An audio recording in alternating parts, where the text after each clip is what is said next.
भगवते शिवानंदाय। ओम नमो भगवते चिदानंद।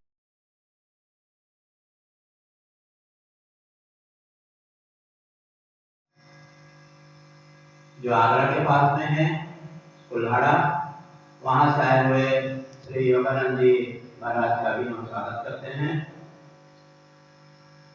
भिलाई से आए हुए हमारे सदस्यगण, भक्तगण, नगर मंडल, विशेष करके पापाराव जी को हम दिल से सम्मान करते हैं, स्वागत करते हैं। नगर के मातृशक्ति और हरिवाड़ा से आए हुए श्री गोरख जी, आप सभी का स्वागत है। जैसे कि आप पूर्व परिचित हैं कि स्वामी धर्मनिष्ठानंद जी महाराज नंदिनी नगर के लिए सुपरिचित हैं, क्योंकि नंदिनी नगर में 2008 में, 2013 में और 2019 में हम 3 बार छत्तीसगढ़ राज्य स्तरीय दिव्य विज्ञान संघ का हम लोग यहाँ पर सम्मेलन किए और स्वामी जी की उपस्थिति तीनों बार रही। और जब भी वो इस क्षेत्र में आते थे, हाँ, और छत्तीसगढ़ टूर में जब हम 2008 में आए थे, तो में निरंजनानंद स्वामी जी थे, हम उनको छत्तीसगढ़, पूरा छत्तीसगढ़ घुमाए। और धर्मेश्वर स्वामी जी भी आए थे। इसके पहले जब 23 नवंबर 1985 को जब शताब्दी वर्ष गुरुदेव का 100 साल पूरा होने के उपलक्ष्य में अखिल भारतीय यात्रा दल निकला हुआ था, तो इस छत्तीसगढ़ राज्य के जो प्रमुख थे शिव सिद्धांत जी महाराज, उनको साथ दे रहे थे देवानंद स्वामी जी और अध्यात्मानंद जी। तो हम लोग का यह हाल उस समय बना नहीं था। हम लोग मल्टीपर्पज स्कूल बीएसपी का है, वहाँ हाई स्कूल है, वहां पर हम लोग दिव्य विज्ञान संघ की स्थापना किए थे और उस समय से आबाद रूप से चल रहा है। उस समय हमारे मुफ्ती जी थे, श्री कृष्ण मूर्ति जी महाराज थे, उनके अध्यक्षता में हम लोग बहुत प्रगति किए। 1992 में हम लोग 23 में हाँ, जब गुरु जी महाराज का शिवानंद जी महाराज का जो 100 वर्ष पूरा हुआ, उस समय में अखिल भारतीय पादका यात्रा निकला था शिवचंद्र जी महाराज के उसके सानिध्य में। तो उस समय भी हम नहीं आए थे। तो ऐसा स्वामी जी कई बार यहाँ पर आए, विशेष करके जब आसपास में आते थे तो आपके सामने साधना साधक कुटीर है, तो उस समय हम स्वामी जी महाराज से देवभक्ता जी महाराज दोनों साथ में थे, उनका उद्घाटन भी इनके कार्यक्रमों के द्वारा किया गया है।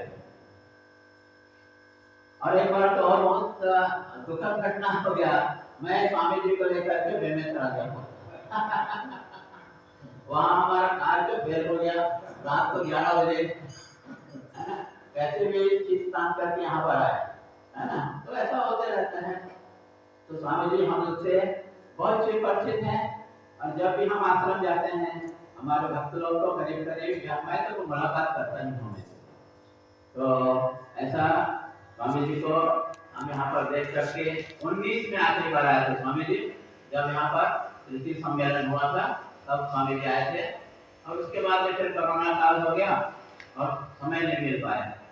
तो अभी फिर से निवेदन स्वामी जी से महाराज से कि जब कभी क्षेत्र में आए, खासकर रायपुर में आते रहते हैं स्वामी जी, तो कम से कम इस आश्रम में भी अपना चरण कमल रखने का कृपा करेंगे। इन कामनाओं के साथ एक छोटा सा भजन करते हैं, फिर माइक हम जो है स्वामी जी को दे देते हैं। आज अच्छा गुरुवार का दिन है, तो गुरु भगवान को पुराना भजन हम याद करते हैं आप सबको साथ में। तो मैं बोलता हूँ, आप सुनना, आप जो गाना साथ। गुरु हमारे मन मंदिर में, गुरु हमारे प्राण, गुरु हमारे मन मंदिर में, गुरु हमारे प्राण। गुरु हमारे मन मंदिर में, गुरु हमारे प्राण, गुरु हमारे मन मंदिर में, गुरु हमारे प्राण। अखिल विश्व का वो है दाता नारायण भगवान, अखिल विश्व का वो है दाता नारायण भगवान। अखिल विश्व का वो है दाता नारायण भगवान, अखिल विश्व का वो है दाता नारायण भगवान। गुरु हमारे तन मन धन है, गुरु हमारे प्राण, गुरु हमारे मन मन धन है, गुरु हमारे प्राण। गुरु हमारे तन मन धन है, गुरु हमारे प्राण, गुरु हमारे मन मन धन है, गुरु हमारे प्राण। सारे जग का वो है दाता नारायण भगवान, सारे जग का वो है दाता नारायण भगवान। सारे जग का वो है दाता नारायण भगवान, सारे जग का वो है दाता नारायण भगवान। ओम गुरुनाथ जय गुरुनाथ, ओम गुरुनाथ जय गुरुनाथ, ओम गुरुनाथ जय गुरुनाथ, ओम गुरुनाथ जय गुरुनाथ, ओम गुरुनाथ जय गुरुनाथ, ओम गुरुनाथ जय गुरुनाथ, जय गुरुनाथ शिव गुरुनाथ, जय गुरुनाथ शिव गुरुनाथ, जय गुरुनाथ शिव गुरुनाथ, जय गुरुनाथ शिव गुरुनाथ, शिव गुरुनाथ परम गुरुनाथ, शिव गुरुनाथ परम गुरुनाथ, शिव गुरुनाथ परम गुरुनाथ, शिव गुरुनाथ परम गुरुनाथ, परम गुरुनाथ जय गुरुनाथ, परम गुरुनाथ जय गुरुनाथ।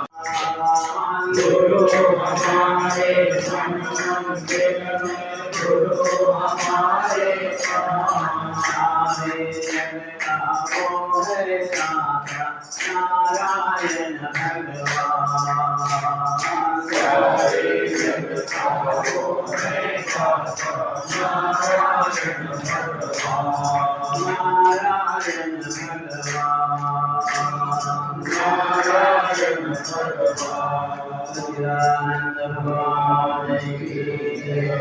हम विश्वनाथ जी महाराज बोलते हैं कि 4 बजे सो के उठो, तभी हम अपना साधना कर पाएंगे, अन्यथा नहीं कर पाएंगे। तो पहला चीज है निद्रा को कम करना, 2 घंटा त्याग करना। 6 बजे उठते हो तो 4 बजे उठो, ठीक है। दूसरा क्या जरूरी चीज है? दूसरा चीज जरूरी है आहार, भोजन। तो भोजन का त्याग नहीं करना है। भोजन में जो तामसिक वृत्ति है, जो भोजन देता तामसिक भोजन है, उसका त्याग करना है, ठीक। तो स्वामी शिवानंद जी गुरु जी महाराज बोलते हैं कि तामसिक भोजन किसको बोलते हैं? जो मांस है, ये हमारा तामसिक भोजन में आता है। तो हमारे बहुत सारे भक्त तो मांस नहीं खाते हैं, मालूम है, ठीक है। तो फिर इससे आगे क्या करना है, तो इससे आगे एक श्रेणी आपको आगे बढ़ना है। तो गुरु जी बोलते हैं आपको लहसुन प्याज नहीं खाना है, तो ये तो छोड़ना बहुत मुश्किल है, फिर भी आपको साधना पथ में आगे बढ़ना पड़ेगा, तो आपको करना होगा आपको, क्योंकि इससे जो है तामसिक वृत्ति बढ़ती है, ब्रह्मचर्य का पालन नहीं कर पाएंगे।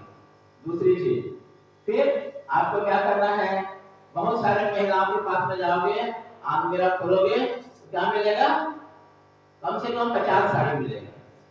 जरूरत कितने का है, 3 का, तो एक महीना एक इमरजेंसी के लिए। पर हम क्या करते हैं, संचय करते हैं, तो उसी को संचय वृत्ति को छोड़ना, ठीक है।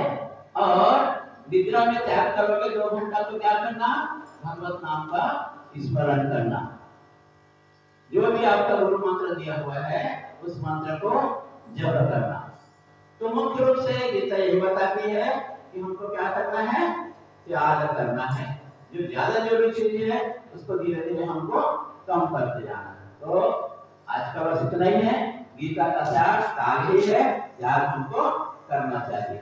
तो अभी स्वामी जी से नम्र निवेदन कि जैसे आप उचित समझे, पौन घंटा 1 घंटा जैसे भी आप समझे, आप हमको आशीर्वाद देने की कृपा करेंगे। ओम नमो नारायण। चरणों में प्रणाम। संतों सद्गुरुओं को नमन करते हुए, मंचासीन दोनों संतों को भी नमन करते हुए, नंदिनी नगर ब्रांच के इस दिव्य सत्संग भवन में उपस्थित, विभिन्न नाम रूप में उपस्थित विद्यात्माओं, माताएं, भाइयों, सभी को ओम नमो नारायण।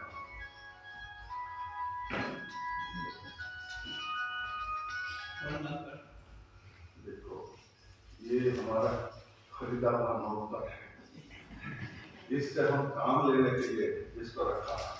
देख, मेरे पास भी है, लेकिन मैं उनका बात नहीं सुनता हूँ, मेरा बात सुनाता हूँ। उनका अगर मेरे सिर पर हावी हो गया तो मैं उनका नौकर बन जाऊँ ना। तो हम अपने सुविधा के लिए इसको खरीदा है। आजकल लोगों का अभाव है घर में काम करने के लिए, इसलिए टेक्नोलॉजी हमको ये नौकर दिया है, तो इसको खरीद के रखा है। हमारा जब काम होगा इससे काम लेंगे, और जब चिल्लाएगा हम नहीं सुनेंगे उनको, इसलिए उनको मुंह में पट्टी लगाओ, जमीन नहीं बना दो पहले। तो हम जिस उद्देश्य से इधर बैठे हैं उसी के लिए थोड़ा सा मैंने बहुत भगवान का जब कृपा, ईश्वर की कृपा, संतों की कृपा जब बरसता तब जाके सत्संग मिलता। इसीलिए इसी समय में मन का विक्षेप को दूर करने के लिए जो हमारा व्यवहार से थोड़ा हट के रहना पड़ेगा। तो आप साइलेंट मन रख लीजिए सब लोग थोड़ी देर के लिए। तो स्वामी जी अभी गीता के बात बता रहे थे। गीता में 18 तरह की योग है। गुरुदेव स्वामी शिवानंद ने, उनका क्या नहीं था, डॉक्टर थे, और उसी समय में 4 फिगर कमाना, मैंने 1000 रुपया कमाना बहुत बड़े बात था। अभी तो आम लोग 1000 रुपया कमा लेते, लेकिन अभी वो 1000 रुपया अगर देखें तो अभी लाख रुपया होगा महीना में। तो ऐसा उनका इनकम था। बोलते हैं इतना वैभव था कि 10 उंगली में 10 माने हीरा जड़े हुए अंगूठे पहनते थे। सुबह सैर करने के लिए निकलते थे, स्वेटर, ऊपर जैकेट, ऊपर शाल ऐसा डाल के जाते थे, और जूता फूटा पहन के वापस में जो जरूरतमंद देखते रास्ता में एक दे के आते खाली होकर अपना कमरा को पहुंचते। ऐसा दानी भी थे। और डॉक्टर थे, तो डॉक्टर के साथ ज्यादा संपर्क किसका होगा, मरीजों का होगा। तो जो भी काम मिलता था उसी को भगवान का पूजा के भाव से ही करते थे। जो भी काम मिलता था, उनका योग्यता के हिसाब से जो कर्म क्षेत्र उनको मिला, वो कर्म को भगवान का पूजा के रूप में वो निभाए। तो जो भी मरीज आते, आजकल जैसा कोई मरीज अगर डॉक्टर के पास जाता, उनका क्लिनिक पर अगर पहुंच जाएंगे तो उनका रिसेप्शन होता, उधर जाके आप पर्ची कटाओ, फीस दो, आप बाद में लाइन में जब नंबर आएगा अंदर बुलाएंगे और आपको अमुक टेस्ट करो बोल के लंबा लिस्ट पकड़ाएंगे, वो टेस्ट का रिपोर्ट आएगा तो फिर प्रेस्क्रिप्शन ही खाली पकड़ा देंगे। लेकिन गुरुदेव का ऐसा नहीं था। तो वो जो भी मरीज उनके सामने आते थे, उनका चेहरा, उनका वस्त्र से भी पता चल जाता था कि मैं जो दवा लेके जा रहा हूँ वो दवा खरीद भी सकता या नहीं, और वो दवा खाने के साथ साथ जो डाइट लेना चाहिए, जो खुराक लेना चाहिए, वो उनके पास है या नहीं। और देख के जब जरूरी होता तो अपने पॉकेट से ही दवा का भी पैसा देते थे और खुराक के लिए भी, मतलब चावल राशन पानी के लिए भी पैसा दे के उनको ऐसा इलाज करते थे। और उनका द्वार हमेशा खुला था 24 घंटा के लिए, किसी का भी कब जरूरी होगा, मतलब ऐसा तो हॉस्पिटल मानो सुबह से शाम तक हॉस्पिटल खुला रहता, लेकिन रोग आने का क्या समय होता, क्या रात के 12 बजे भी रोग आ सकता है। तो इसीलिए तो वो तुरंत ही तैयार करते हमेशा। तो ऐसा ही सेवा भाव से, इसीलिए वो सेवा करते करते जो भगवान के भाव से, भगवान का सेवा के भाव से, पूजा के भाव से जो करते ना, भगवान का मदद उनको मिल जाता। तो एक संत ने मरीज के रूप में आए, और संत ऐसा था, गुरुदेव जी संत कौन है बोलते तो हमारा जैसा ऐसा जैकेट लगा के 2 पॉकेट है ना, ऐसा जिनका पॉकेट नहीं है वो संत बोलते थे, जिनका अपना पॉकेट नहीं है वो ही सही संत है बोलते थे। तो गुरुदेव ऐसा वो जो संत उनके पास मरीज के रूप में आए, वो फकट टाइप का संत है। कभी विरुद्ध धना, कभी मूठी चना, कभी वो भी मना, कभी तरुतलवास, कभी जगत विलास, जहां जैसा मिला ऐसा गुजारते थे। कभी रोड के किनारे में रात गुजार देते थे, कभी कोई अगर बुला लिया घर में रखने के लिए, गदा के ऊपर सोने के लिए मौका दे दिया तो उसमें सोने के लिए मिल गया। कभी मुट्ठी पर चना में माना दिन गुजारना होता था, तो कभी कोई बुला के राजभोग भी खिलाता था, तो कभी कभी उतना भी नहीं मिलता था। ऐसा जीवन संतों का ऐसा होगा जो पूरा त्याग वृत्ति लेके चलते, वैराग लेके चलते, वो ऐसा गुजारते और भगवान के प्रति समर्पित होकर जाते। तो ये सब छोटे बात है, खाना पीना मतलब जीने के लिए जितना जरूरी है उतना हो गया तो काफी है। तो अगला दिन के लिए संग्राम नहीं करते थे, आज को खाना मिल गया कल क्या खाएंगे बोल के झोली में संग्रह करके नहीं रखते थे। जिनका भगवान के ऊपर भरोसा नहीं होता वो काम करते हैं। जो जन्म दिया है माँ बाप, वो खुद नहीं खाते थे, बच्चों को खिलाते या नहीं खिलाते ना, उनका स्वास्थ्य न बिगड़े, तो पिता माता का स्नेह तो रहता था अपने बच्चों के प्रति। तो वो परम पिता है, क्या ऐसा छोड़ देंगे? तो जो उनके प्रति समर्पित है उनका देखभाल भी भगवान ही करते। आपका ठोस उदाहरण, स्वामी जी जब तक इधर थे बच्चे दूर दूर रहते थे, दूर दूर रहते थे।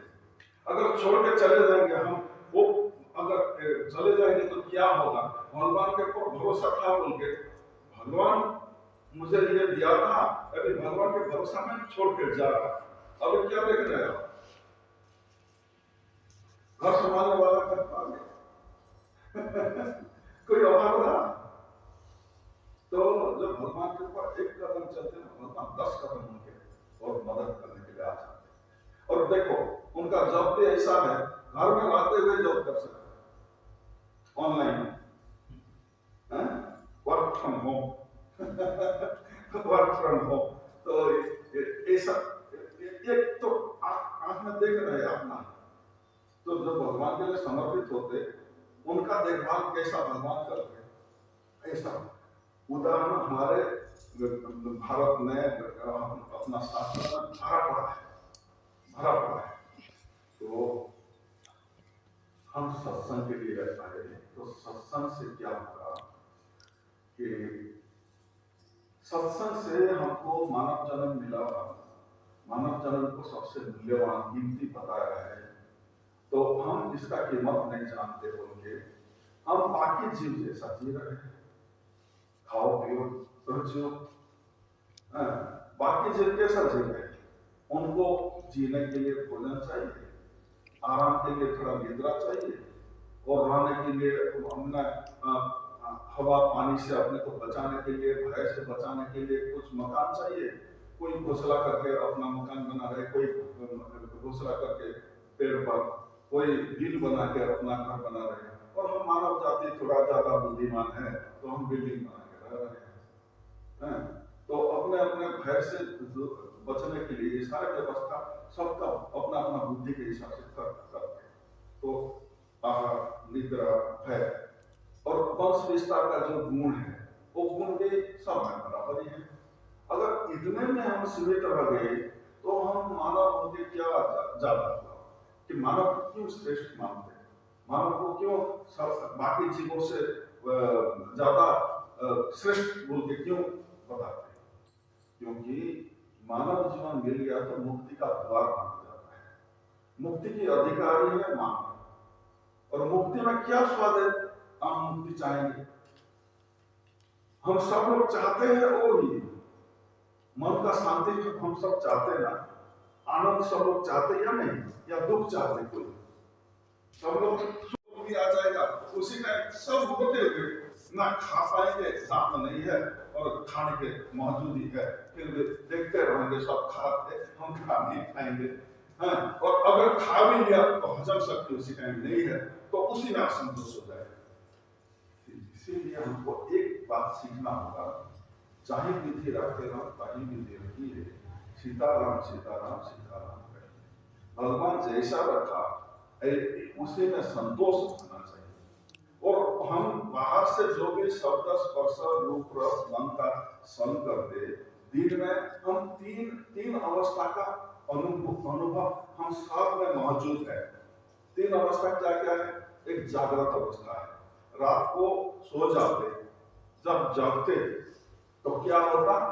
अपना आंख खुल जाता तो बाहर का रूप देखने लगते, चिड़िया सारे जग जाते, आवाज आने लगता बाहर से, तो कान बाहर का आवाज सुनने लगता, और दूसरों के साथ संग करने के लिए इधर उधर हम चले जाते, बाहर का स्वाद लेते।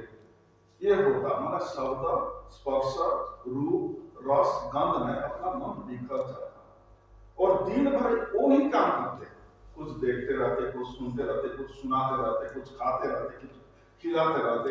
ये काम में ही हम दिन भर लगा देते, आखिर में क्या मिलता? थक जाते, ये सब करते करते थक जाते, और भाव क्या होता?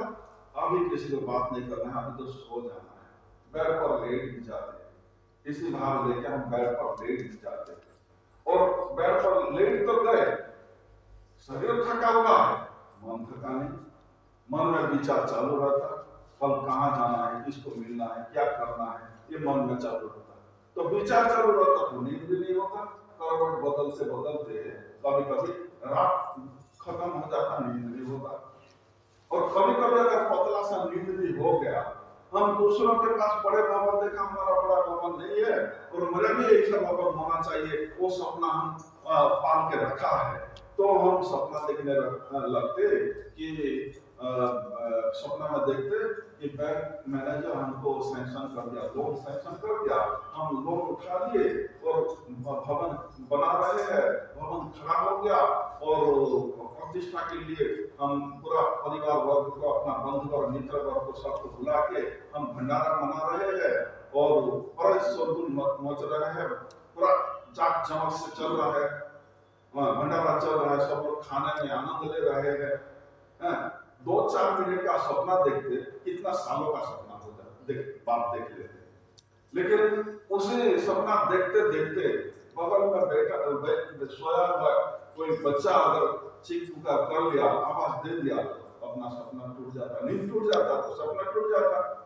फिर उसी समय में जब नींद से जगते अर्थात सपना टूट जाता और जगते, तो हम जो भवन सपना का महल देख रहे थे, वो महल में हम खुद को मिलते, या जहां हम लेटे थे उधर मिलते? कहां मिलते? जहां लेटे थे उधर ही मिलते। तो सपना टूटने के बाद, जगने के बाद पता चलता, अरे ये तो सपना था, सपना झूठा है, सपना झूठा है। तो जागृत की अनुभूति हमारे पास मौजूद है, सपना की अनुभूति हमारे पास मौजूद है। और कभी कभी गहरा नींद हो जाता, मानो शरीर में कोई बुखार जुकाम कुछ भी बीमारी हो जाता ना, लेकिन बीमार होने के बावजूद भी अगर कोई टैबलेट खा लिया और आपको गहरा नींद हो गया, डीप स्लीप हो गया, गहरा नींद में अपना शरीर का भी भान नहीं रहता, पूरा आनंद ही आनंद मिलता। नींद में हम ना किसी के साथ मिल रहे हैं, कोई वस्तु का संग कर रहे हैं, कोई विषय का संग नहीं कर रहे हैं, कोई स्वाद नहीं कर रहे, कोई बातचीत नहीं कर रहे, या कोई बड़ा डिग्री हासिल नहीं कर रहे, कुछ नहीं कर रहे, फिर भी आनंद है, आनंद ही आनंद है। देखो हम कैसा मिथ्या जगत में जी रहे हैं, वो हमारा नींद हमको बता दे रहे हैं कि देखो आपका आनंद विषय का संग नहीं करने से ही मिलता, विषय का संग नहीं करने से ही मिल रहा है। उसी टाइम ना किसी के साथ बात कर रहे हैं, ना कुछ खा रहे हैं, ना किसी को खिला रहे हैं, ना अपना शरीर का भी भान नहीं है, आनंद है। उसी टाइम हम कहां होते? उसी टाइम। इसलिए गुरुदेव ये सारे अनुभूति को लेकर हमको एक उपदेश दिया है। हम